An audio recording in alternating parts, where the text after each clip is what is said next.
Welcome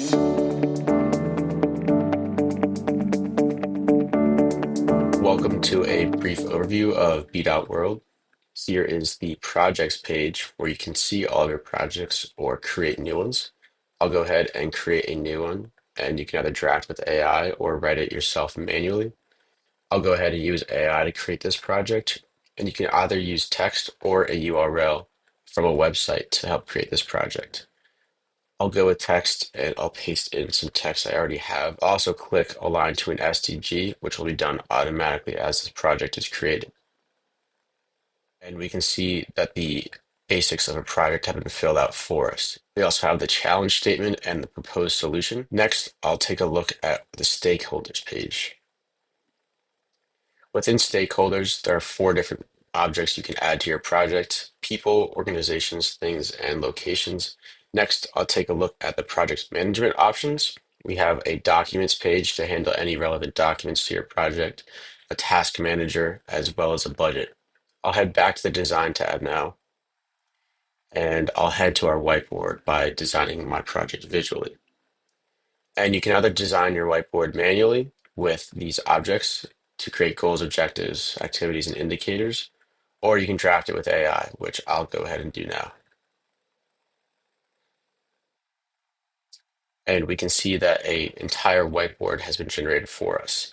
Next, I'm going to add all of this to the log frame. So I'll go ahead and do this,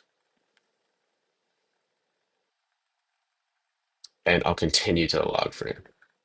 Next, you can see here that all the content in the whiteboard has been translated directly into a log frame. I'll go ahead now and start the setup of an indicator. Let's start with number of native trees planted. So I'll go ahead and start the setup here. And I'll use AI to start the setup for this indicator and fill out these setup fields. Next, I'll pick the frequency and I'll count how many trees have been planted monthly. And I'll say this is a cumulative indicator.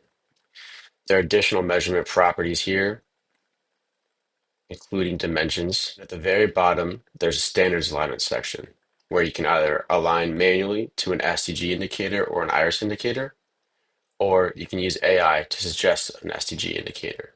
So I'll go ahead and do that. And it looks like these 2 indicators are most relevant for this indicator. So I'll go ahead and choose 15.2.1, and I'll complete the setup for this indicator. Next, I'll go ahead and fill out data for an indicator. And you can see here that a table is available to enter data. And data can either be copied and pasted from a spreadsheet or Excel, or manually entered. I'll go ahead and manually enter a few data points. Next, I'll head to the chart and see that we automatically have a visualization of this data. You can also switch this to a line chart, and you can change the labels of any of these axes. This can also be downloaded as well. I also want to point out the Insight panel, where insights for either the project or the specific indicator can be created. There's also an AI option, and I'll head back to the log frame. The log frame can be downloaded in a few different ways. You can download an Excel file, a CSV, a JSON, and JSON LD, or you can do this without results as well. Next, I'll head over to the Stories tab. And here, there are a few different story templates. You can create a custom story, or you can use one of these 5 templates that already have story questions written out for you. And there's also a new SDG report story template, which is generated with AI. I'll go ahead and click on that, and I'll hit continue, and I can see that a story has been generated automatically. This story generated with 6 different pieces. We can see that within each of these templates, there are different options for customization. I'll go ahead and insert a chart on a specific indicator, and I'll choose number of native trees planted. We can see that that chart that I was just working on is right here. So I'll go ahead and insert that. And we can see that we now have a functioning chart within the story. I'll go ahead and publish that story. Now that story is available on the web. And I'll take a look at global stories as well. In global stories, you can see all of the stories across all of your projects, as well as create many new ones. Next, I'll head to the dashboard. This is an easy way to view all of the projects in your organization at a glance, where you can see some of your results, stories, insights, a map, and a task manager as well. And now I'll head to the results page. Here you can see team results shared across your team, as well as your own personal results. So I'll go ahead and create a new result.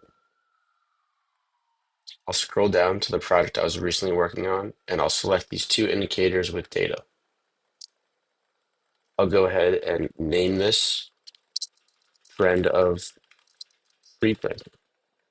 And my default statistic will be a trend arrow in this case. And I'll say the common unit is freeze. We'll go ahead and create this result. If we take a look into the details of this result, you can see that the sums of these two indicators are shown, as well as the specifics within each of the relevant indicators. And that concludes this brief overview of b.world and some of our features.